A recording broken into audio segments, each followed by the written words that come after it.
안녕하십니까. 박스 돌파입니다. 1월 26일 오후 6시 15분을 지나고 있습니다.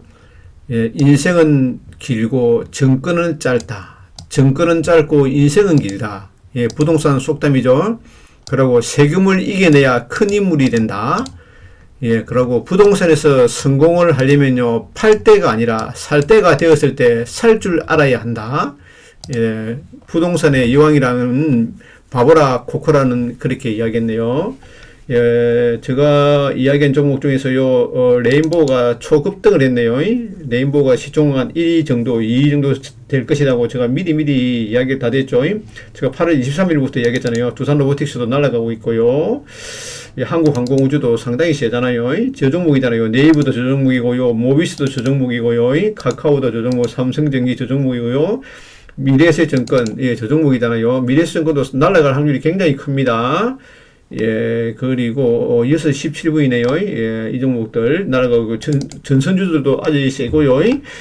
S-오일도 좀 세고, 전체적으로 시장이 굉장히 세고요. 그리고 오늘은 코스닥 종목들이 날아갔잖아요. 제가 코스닥에서는 2차 전지를 사지 말고 코스닥 150을 사자고 했잖아요.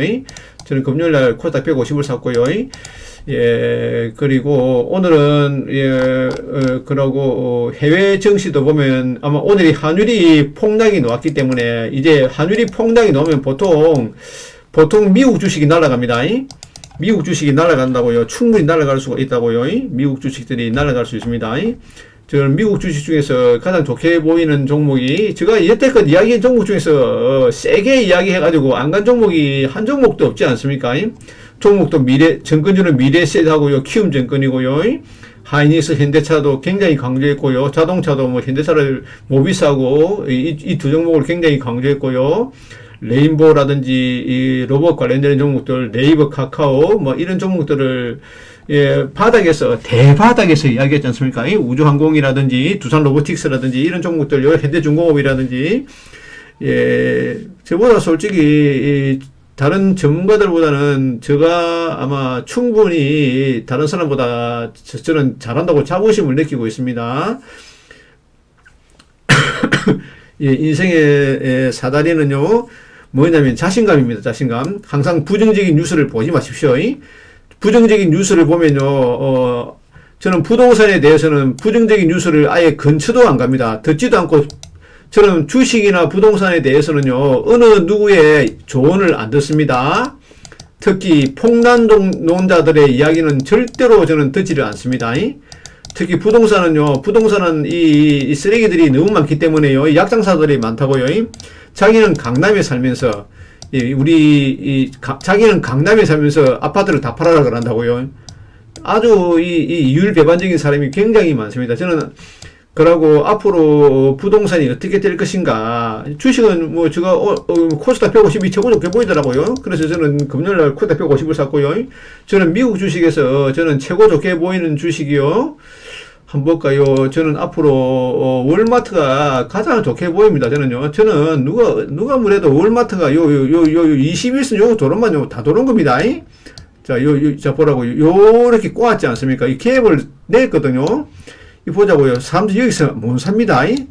여기서 못 산다고요. 여기서 바로 하늘에서 이리 나갈 수가 있다고요. 아니면 여기가 분할 매수하면 되잖아요. 여기 깨면 사고, 여기 깨면 사고, 여기 깨면 사고요. 여기 깨면 사고. 이렇게 사면 충분히 월마트는 로봇 관련되는 종목이잖아요. 로봇이라고요. 로봇. 그다음에 물류. 그다음에 소비잖아요. 소비. 여러 업종에 겹친다고요. 월마트가. 저는 미국의 월마트가 가장 좋게 보인다고 생각합니다. 제가 이야기한 종목들도 미국 주식도 엄청나게 잘 가잖아요. 존슨앤존슨. 그리고 보십시오. 제가 거의 날아가기 직전 세게 말한 종목은 다 같습니다. 제가 세게 이야기해가지고 안 간 종목이 없잖아요. 제가 엄청나게 몇날을 방송한 종목이 안 간 종목은 한 종목도 없습니다. 다 날아갔잖아요. 다 날아갔습니다. LG전자, 그 다음에 두산 에너빌리티, 삼성전자, 현대차, 하이닉스, 온갖 종목들이 다 저 종목이잖아요. 그리고 아마 월마트가 왜냐면 이 큰 거래량이 떴지 않습니까? 그래 거래량이 말랐지 않습니까? 거래량이 말랐잖아요. 이 패시브 자금이 들어왔거든요. 이 패시브 자금들이 들어왔지만은 충분히 여기 21선만 안 깨면요. 이거는 초급등을 할 수 있습니다.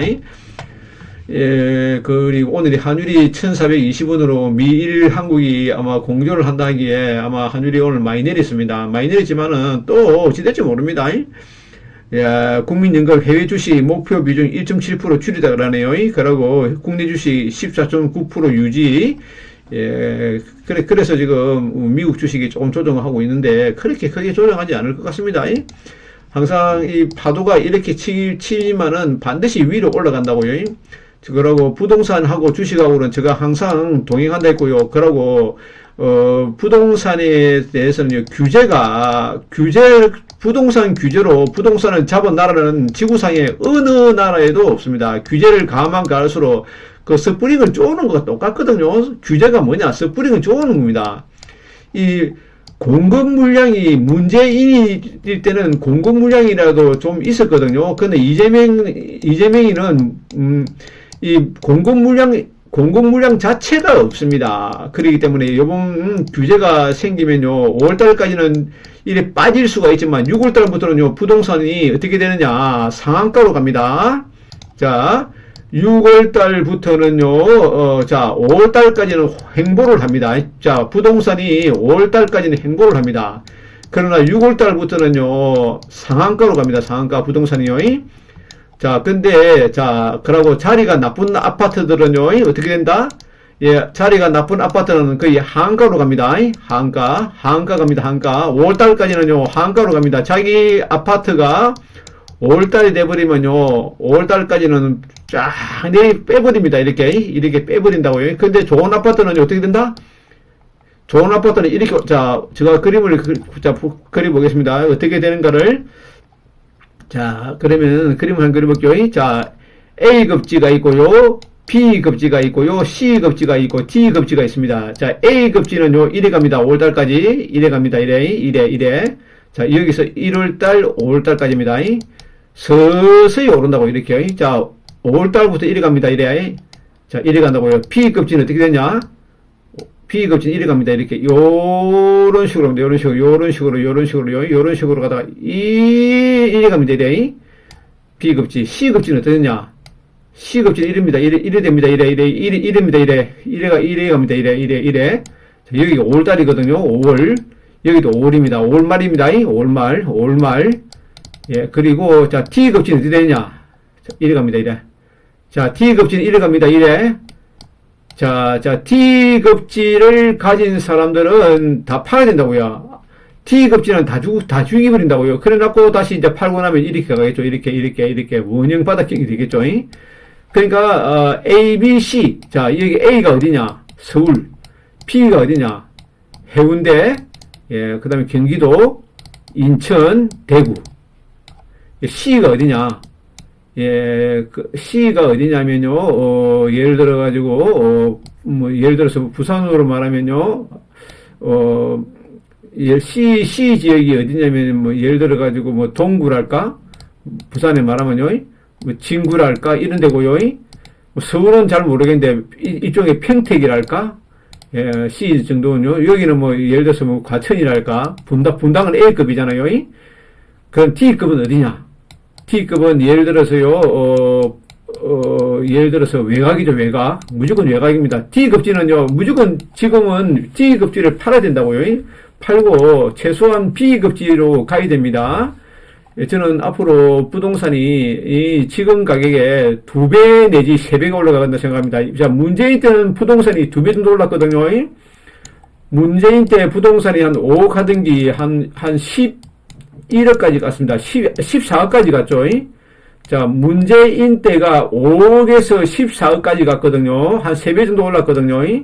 그러면 이재명일 때가 언제냐? 지금이 한 11억 된다고요. 11억 정도 되면은 한 2배 정도 오르면 한 22억은 갈 것 같습니다. 지금 8억짜리 집, 9억짜리 집은 한 18억이 될 거고요. 예, 그래 되면 양도세가 지금 9억이지 않습니까? 9억이니까 18억이 돼버리면은 100% 떼간다 치더라도 한 9억이 이익분해요. 물론 보유세가 강화가 되겠지만은 보유세를 올릴 수가 없습니다. 보유세를 올리는 순간에 예? 다음 선거 때는 반드시 이 좌파 정권을 잃어버린다고요. 그렇게 함부로 세제 개혁을 못 합니다. 예. 예, 지금 국민연금이 국내 주식 비중을 상향한다. 목표 너무도 리밸런싱 없다. 안 한다. 예, 지금 국내 주식을 갖다가 아마 띄우려고 엄청나게 노력을 하고 있네요. 예, 이 국내 주식이 만약에 조정을 아마 국내 주식은 5월달부터는 조정이 들어오거든요. 이 조정 들어온단 말이 5월달이 끝나고 나면요. 바로 6월달부터는 부동산에 세금을 매기기 때문에 6월달에 부동산을 사러 들어옵니다. 굉장히 이 손바뀜이 생기고 아니고요. 자, 주식이 먼저 선행한다고요. 주식이 선행하고 그다음에 부동산이 갑니다. 예, 지금 펀드 순자산이 엄청나게 올랐네요. 그러면 부동산 유튜브들을 한번 볼게요. 부동산 유튜브들을 한번 자, 많이 애용하는, 자, 이 한정우이라는 이거 있고요. 야, 이 보유세 인상 다주택자 버티기 끝. 와, 이런 말도 있네요. 예, 어떻게 될 것인가. 한번 볼까요, 이 방송요? 보유세는 저는 올라갈 가능성이 상당히 높다고 생각을 합니다. 문재인 정부 때도 보유세에서 이제 색깔이 바뀌는 문제가 생기는 나라. 국가마다 특징이 있는데 우리는 거래세가 높고 보유세가 낮은 나라였는데 하면 보유세를 어떻게 할 것인가? 아마도 지방선거 이전에는 일단 홀딩을 할 것 같고요. 집값이 급등하지 않는 한 대통령께서도 말씀하셨죠. 보유세를 올릴 가능성이 높고요. 집값이 급등하지 않는다면 일단 보유세 인상 카드는 잠시 보류할 가능성이 높습니다. 그렇다고 해서 보유세가 안 올라가는 건 아닙니다. 이거는 너무 대놓고 세금 압박을 하는 것이기 때문에 아마 보기에도 좋지 않고요. 부담이 상당히 느낄 겁니다. 그래서 아주 최악의 상황, 집값이 너무 올라서 어쩔 수 없는 상황이 아니라면 세법 개정을 통해서 세율을 올릴 가능성은 낮다고 생각을 하고요. 그러면 시행령을 통해서 할 수 있는 어차피 보유세 인상은 기정사실입니다.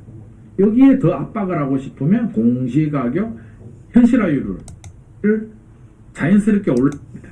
물론 세입자한테 떠넘기는 전가도 마음대로 하지는 못하죠. 시장 상황이 뒷받쳐 막아버렸습니다. 이게 뭐냐면 이제 분양받은 아파트의 집주인이 등기를 치려고 하면 잔금을 내야 되는데 세입자를 넣고 세입자 전세금을 받아서 잔금을 치는 경우 이 세입자는 전세 대출이 나오지 않습니다.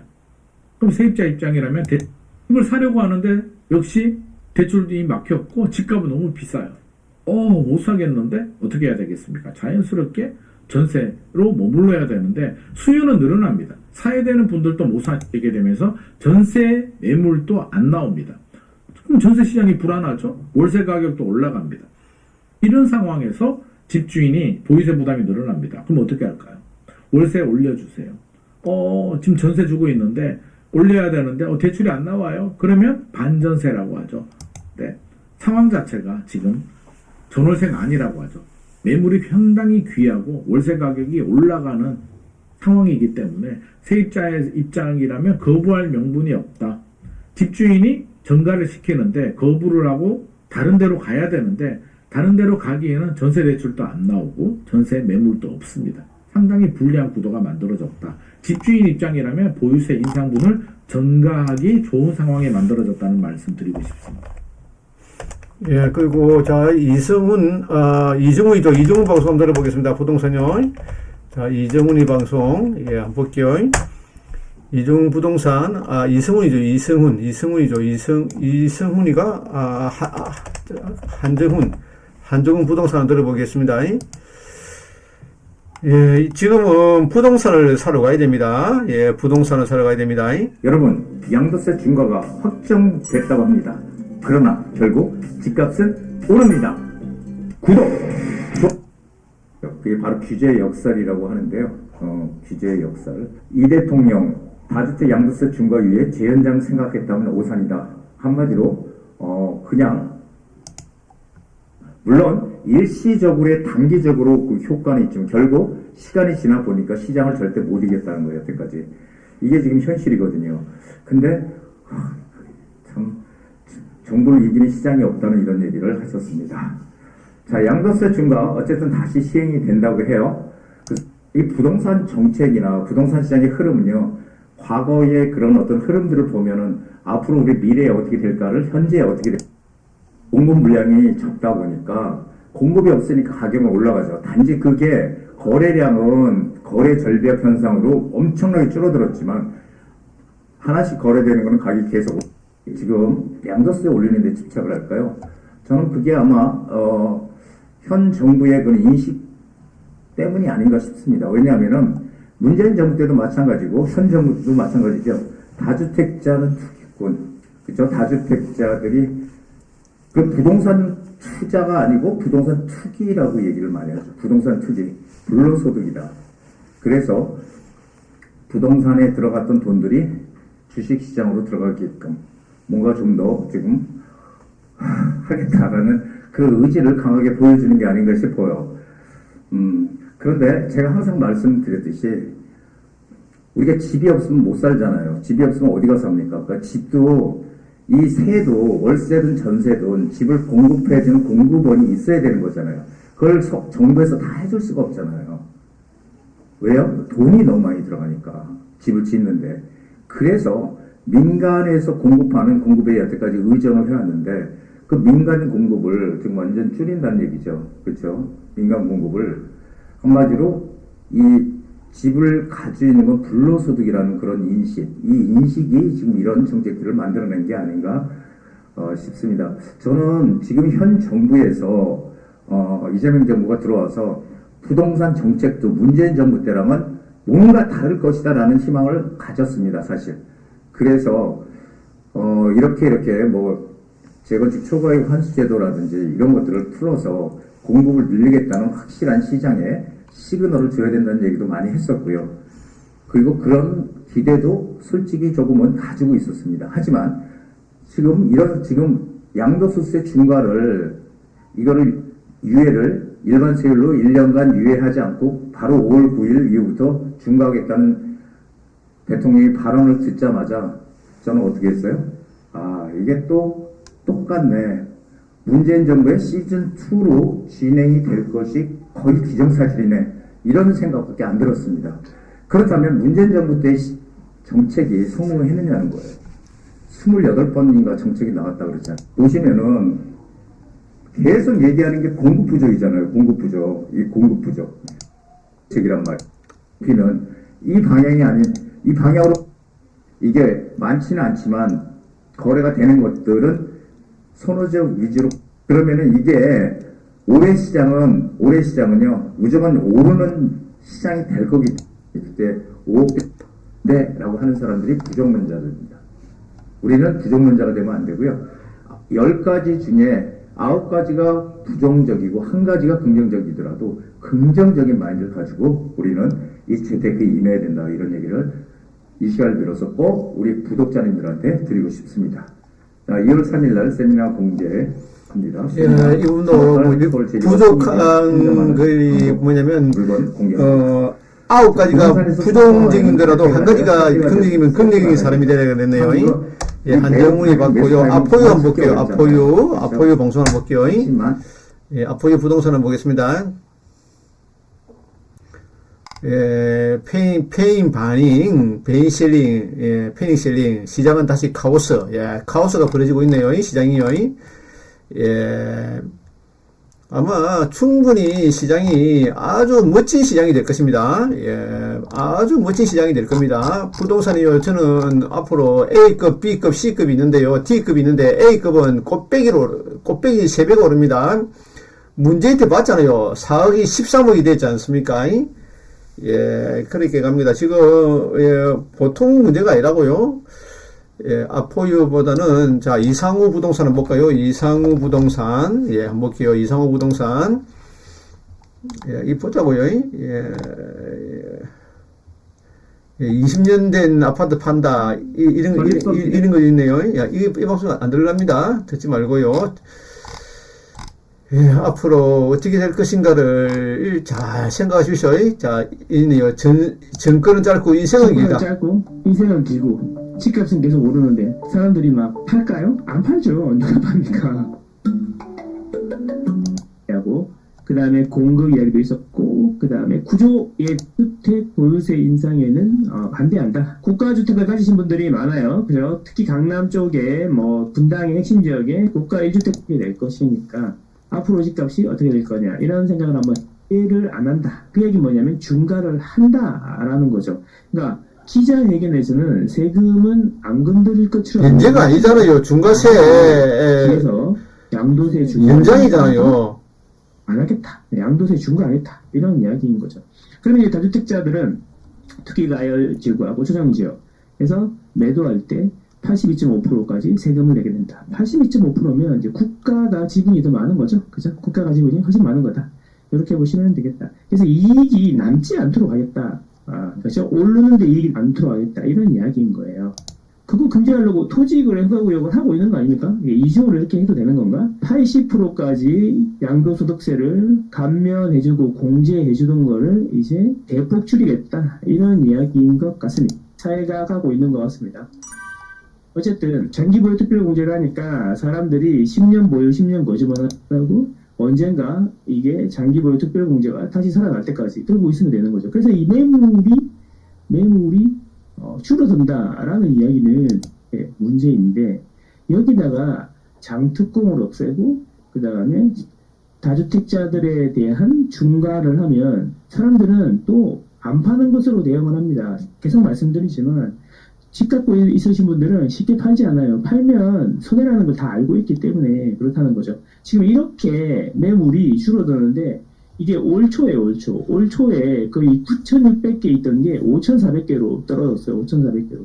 거의 반토막이 났다는 거예요. 매우 분위기가 심각합니다. 토지거래 허가다, 뭐, 그다음, 먹기나 한번 해보자. 그래갖고, 어떻게 해요? 구름이 찬바람 확 부니까, 찬바람이 무스로 사람은 어떻게 해요? 옷을 그러면 벗어요, 이렇게? 아니죠. 찬바람이 무스로 외투를 더 꽉 잡고 안 놓게 되는 거죠. 그죠? 그럼 어떻게? 햇님이 따뜻한 햇빛을 비춰주니까 자연스럽게 외투를 벗지 않던가 이런 거죠. 그러니까 그거를 우리는 어릴 때 다 봤는데 우화라 그러나요? 우화? 예, 다 봤는데 참 이상합니다. 왜 그걸 모를까? 모르는 척 하는 걸 아닐까 싶기도 한데 어쨌든 그렇습니다. 자, 그래서 저 나그네 외투를 벗겨보자. 누가 벗기나 한번 해보자. 그래갖고 어떻게 해요? 구름이 찬바람을 확 부니까 찬바람이 무스로 사람은 어떻게 해요? 옷을 그러면 벗어요, 이렇게? 아니죠. 찬바람이 무스로 외투를 더 꽉 잡고 안 놓게 되는 거죠. 그죠? 그럼 어떻게? 햇님이 따뜻한 햇빛을 비춰주니까 자연스럽게 외투를 벗지 않던가 이런 거죠. 규제를 풀면 그거를 우리는 어릴 때 다 봤는데 우화라 그러나요? 우화? 예, 다 봤는데 참 이상합니다. 왜 그걸 모를까? 모르는 척 하는 건 아닐까 싶기도 한데 어쨌든 그렇습니다.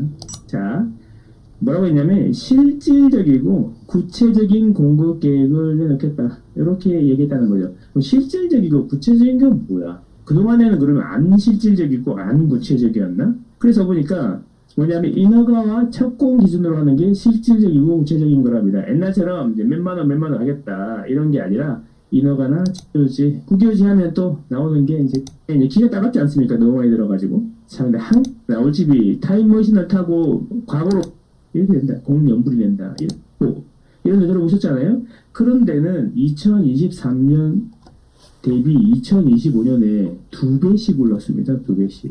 9천만 엔 하던 게, 그러니까 한 9억 하던 게 지금 19억 정도 합니다. 19억 정도. 평균 가격이요. 70제곱미터 기준으로 평균 가격이. 그런 걸 아셔야 됩니다. 일본의 부동산은 주요 지역은 우리나라처럼 옛날같이 다 오르는 게 아니고 주요 지역만 차별적으로 계속 오르고 있다. 10년도 전부터 그 사실을 알아야 됩니다. 계속 우리나라 부동산이 일본처럼 된다 그러는데 일본은 안 그런데 우리나라 사람들만 일본이 30년 동안 부동산이 꼬라박고 있는지 알아요.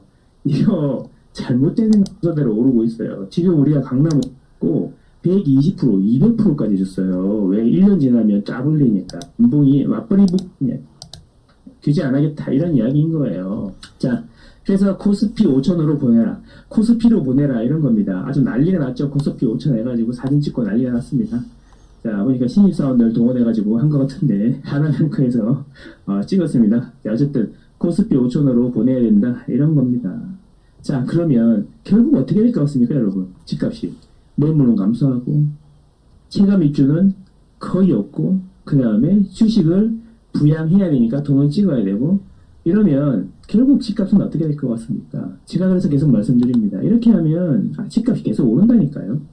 절대 떨어지지 않는다. 그런 이야기입니다. 올해 못 사면 내년에도 후회하게 될 것이다. 그런 말씀 드립니다. 여러분들이 지금 인플레이션의 시대에 해지를 해야 되지 않습니까? 인플레이션을 해지해야 되잖아요. 그러니까 제가 계속 말씀드립니다. 저는 부동산을 좋아하니까 부동산을 하는데 여러분들이 주식이나 코인에 자신이 있으면 주식이나 코인 하십시오. 잘하는 거 하시면 됩니다. 그런데 부동산에 관심이 있으시다면 제 이야기를 듣는 것도 나쁘지 않아 보입니다. 자, 그렇습니다. 감사합니다. 예, 제가 지금 이제 부동산에 정부입니다. 얘기하자면 자, 이런 거 볼까요? 아무개나 봐도 마찬가지입니다. 예, 이거 볼까요? 5천만 원 드릴게요. 제발 나가주시면 안 될까요? 네, 이게 지금 무슨 소리일까요? 지금 강남, 서초, 송파 집주인분들이 세입자한테 실제로 하고 있는 말입니다. 집주인들이 이사비 명목으로 3천만 원, 5천만 원, 심지어는요 1억을 줄 테니 제발 나가달라고 부탁을 하고 있습니다. 자, 이 소리 들으면 황당하시죠? 집주인들이 왜 세입자들에게 이렇게 큰 돈을 주면서까지 나가달라고 부탁을 하는 걸까요? 자, 서초구에 있는 아파트 하나 보겠습니다. 서초구 반포자이 전용면적 84제곱미터 아파트의 지금 현실입니다. 만약에 기존 세입자가 계약 갱신하면서 나오는 전세보증금 약 7억 8천만 원. 그런데 이 아파트, 동일한 아파트에 새로운 세입자가 들어오게 되면 전세가 무려 17억입니다. 같은 집, 같은 평수인데 어떻게 전세 가격이 9억 차이가 날까요? 9억이면요 웬만한 아파트 한 채 가격이죠. 만약에 전세금을 올려받은 이 돈 9억 원, 연 5% 나오는 상품에 투자하면 연간 얼마죠? 4,500만 원입니다. 큰 돈을 벌 수 있죠. 그리고 2년을 운영하면 9천만 원입니다. 그래서 이 돈을 포기하느니 5천만 원이라도 주고 세입자를 내보내는 게 집주인 입장에서는 훨씬 이득인 거죠. 이것이 바로 임대차 2법이 만들어낸 태거 보상금의 실체입니다. 세입자 보호하겠다고 하는 법이 오히려 세입자를 내쫓는 데 쓰이고 있습니다. 오늘 영상에서는요, 세 가지를 확실하게 정리해 드리겠습니다. 첫째, 왜 같은 아파트에서 전세값이 9억 원씩 차이가 나는지. 둘째, 이게 여러분의 자산과 주거에 어떤 영향을 미치는지. 마지막 세 번째는요, 세입자이든 집분견은요, 전자책 3권 무료로 드리고요. 추첨으로 자신의 전세보증금 6억 2천만 원, 집주인이 주는 3천만 원, 더해도 6억 5천만 원. 안 돼요. 1억 5천만 원이 부족합니다. 대출 받으면 되지 않겠느냐? 이것도 문제입니다. 연 5% 금리로 1억 5천 빌리면 이자만 한 달에 63만 원. 이분 이제 은퇴를 한 3년 정도 앞두고 있는데 실거주 못하잖아요. 그러니까 세입자가 있는 집은 거래 자체가 안 되는 겁니다. 정리하면 이렇습니다. 임대차 입법 때문에 전세 이중 가격이 생겼고요. 토지거래 허가제 때문에 세입자가 있으면 집이 안 팔리는 상황이 됐습니다. 이 두 가지가 합쳐지니까 집주인들이 몇 천만 원의 큰 돈을 줘서라도 세입자를 내보내는 기현상이 벌어지고 있는 겁니다. 세입자를 보호하겠다고 만든 법이 오히려 세입자를 내쫓는 데 쓰이고 있는 겁니다. 그러면 앞으로 어떻게 될까요? 결론부터 말씀드리면요. 2026년 올해는 더 심각합니다. 왜 그런지 세 가지 관점에서 말씀을 드려보겠습니다. 그 세 가지는요. 공급 절벽, 갱신권 만료, 월세 가속화입니다. 하나씩 볼게요. 공급 절벽이 시작됩니다. 자, 여러분 농사 지을 때 비가 안 오면 어떻게 되죠? 흉년이 들죠. 부동산도 마찬가지입니다. 새 아파트가 안 들어오면요. 전세 난이 옵니다. 2026년 서울 아파트 입주 물량 얼마인지 아십니까? 약 2만 4천 가구. 전년 3만 7천 가구보다 거의 50% 급감했습니다. 통계 집계 이래 최저 수준입니다. 새 아파트가 들어오면 기존 세입자들이 이사 가면서 전세 매물이 풀리죠. 그런데 새 아파트가 안 들어오니까 전세 매물 자체가 안 나오는 겁니다. 실제로 지금 서울 전세 매물이 얼마나 줄었을까요? 1년 전 3만 1,000건에서 지금 2만 2천 건, 28% 급감했습니다. 전세 구하시는 분들 느끼고 있습니다. 매물이 없어요. 있어도 엄청 비쌉니다. 두 번째는요, 갱신권 만료 대란이 옵니다. 2020년 7월 임대차 입법 시행됐죠. 그때 계약한 분들은 갱신권 쓰면 4년 더 살았으면 이제 2024년 하반기에 만기가 돌아왔죠. 그리고 2022년 계약하신 분들 올해 2026년 만기가 돌아오기 시작합니다. 이게 무슨 뜻이냐면요. 그동안은 2년 살고 5% 나가면 하나입니다. 전년 대비 16% 이상. 예, 지금 부동산에 엄청난 바람이 불 겁니다. 전세 사기고 뭐고 예, 그리고 부동산 DJ 한정훈. 예, 다른 거 보겠습니다. 2006년도가 예, 1월달. 이 방송은 뭘까요? 뭔지 보지는 않았습니다. 제가 여기까지만 보고 그러니까 제가 볼 때 얘네들이 보면은 이런 것 같아요. 이게 진짜로 그 나라가 망하든 말든 그냥 표만 보는 정치인들이 있고, 그 다음에 진짜로 우리나라를 베네수엘라처럼 만들고 싶은 정치인들이 있고, 또 어떤 사람은 우리나라를 북한이나 이란처럼 독재 국가로 만들려고 하는 세력들이 있고, 그러니까 이런, 그 다음에 어떤 사람들은 돈을 받기 때문에 어쩔 수 없이 이들을 추종하는 사람도 있고, 또 어떤 사람들은 그냥 뭣도 모르고 그냥 따라다니고. 그냥 평등하게 불쌍하다. 그래서 이런 방송을 우리가 많이 해야 된다고 말씀을 드리는 거예요. 그때 또 빠져나간 것도 워낙 많잖아요. 그러니까 사람들이 오히려 집을 안 사고 다 소비를 하는 거고, 또 그러다 보니까 또 점점 더 이런 선전선동에 약해지는 것 같아요. 그리고 어떤 분이 또 이런 얘기도 하더라고요. 요새는 그 육아휴직을 하면은 돈이 나온대요. 그 돈을 받으니까 진짜 이게 너무 꿀 같아서 왜 사람들이 그 이런 돈을 한번 받기 시작하면 망가질 수 있는지를 체감이 된다고 하더라고요. 너희 대대손손 바보 만들어줄게, 노예 만들어줄게, 이거잖아 사실은. 근데 정작 우리가 얘기하는 거는 깨어나라, 일어서라. 근데 알고 있는 것 같아요. 똘똘한 네네. 채로 몰리고 있구나, 요놈들. 네네. 잡아야 되겠다. 라는 생각은 하고 있는 것 같아요. 그래서 이것도 제가 볼 때는 올해 선거지 않습니까? 선거 전에는 절대 보이스 안 올려요. 왜냐면 선거 보이스 올려버리면 이제 선거 역풍을 맞아요. 선거 끝나고 반드시 올려요. 반드시. 전 그렇게 봐요. 그래서 여러분들 안전벨트 꽉 잡아매야 되는데, 만약에 50억, 이것도 전문가가 또 주장하시더라고요. 50억 보유세. 그분 부동산 잘 모르시면서 아는 척 하신 분 있잖아요. 네. 50억 보유세 자기가 주장하는 거니까 힘이 왕창 삐끼니까 못 가는 거예요. 네. 그러면 만약에 제 입장이에요. 팔겠냐고요. 절대 안 팔지. 무슨 일이 있어도 안 팔지. 차라리 물려줄지언정. 그러면 고가 시장에 매물이 나오겠냐고 안 나오겠냐고요. 더 사라지죠. 전멸. 사고 싶어도 못 산다. 끝났다. 그렇게 되는 거예요. 잠기는 거죠, 진짜. 물건이 아예 안 나와요. 아예. 나올 수가 없어. 50억 이상은 이제 끝. 그러면 초고가 시장이 완전히 이제 되는 거예요. 그냥 그들만의 리그. 이제 10억씩 올라가는 거예요, 호가가. 그렇죠. 예. 어차피 80억 거래됐네? 90억 내놔볼까? 이렇게 되는 거죠. 하다 보세요. 전세대, 이 전세 때도 물건이 없어요, 지금. 전세가. 근데 이거를 누가 전세를 놓겠습니까? 보이스 올라가면. 그 물건 자체가 없기 때문에 이거는 집주인이 얼마든지 전세 월세를 올리든, 기간이 만료가 되면 올릴 수 있다는 거 된다고? 당신이 먼저 망한다고요. 당신이. 금리 올리면 당신이 갖고 있는 부채도 올라가고, 당신 빚 없다고 하지만 그 기업이 도산을 하기 때문에 당신 일자리가 없어진다고요. 가뜩이나 지금 AI, 피지컬 AI 때문에 일자리 리스크. 급한 이유가 정리했고. 더 올라도 양도세 때문에 의미 없기 때문에 정리한 거지 않습니까? 저도 하고 지금 전 이미 이전부터 전세에서 월세로 다 돌려놨잖아요, 거의. 물론 지금 전세로 갖고 있는 것도 있지만 이렇게 준비가 되고 있는 거다. 근데 저자는 댓글에 달지만 맞아요, 미쳤다니까. 근데 물건이 나올 수가 없죠. 재건축되는 아파트들은. 했을 때는 음. 일단 지켜보자라는 의견도 좀 있었거든요. 그렇죠. 네. 근데 이제 627, 97, 11호 나오고 지금 시장이 이렇게 되니까 네. 사람들이 이제 뒤늦게 깨닫는 거죠. 그렇죠. 근데 저는 예전부터 안 믿었다고. 안 믿었잖아요, 우리는. 조씨도 안 믿었잖아. 저는 벙커링 3번 나오면 바오라고 그랬습니다. 그러니까. 근데 믿는 사람들이 바보죠, 뭐. 믿는 사람들. 그 다음에 뭐 세금으로 집값 안 잡겠다고 선거할 때는, 강남 유사할 때는 막 그러더니만. 말이 되냐고. 안 믿었지. 기본적으로 얘네 스탠스는, 기본적으로 이거예요. 기본적인 이 스탠스가 이게 완전히 그거잖아요. 베네수엘라를 추종하는 인간들인데 뭐. 말 다 했지 뭐. 베네수엘라, 중국, 북한을 추종하는 인간들이지 않습니까? 큰 사람들과 뭔 대화를 해야 할 필요가 있을까, 나는 솔직히 그래요. 큰 사람들과 뭔 대화가 필요하지? 뭔 정치를 해야 되지? 그 사람들 지금 어쨌든 다 고위공직자에 다 돼 있는 거잖아요.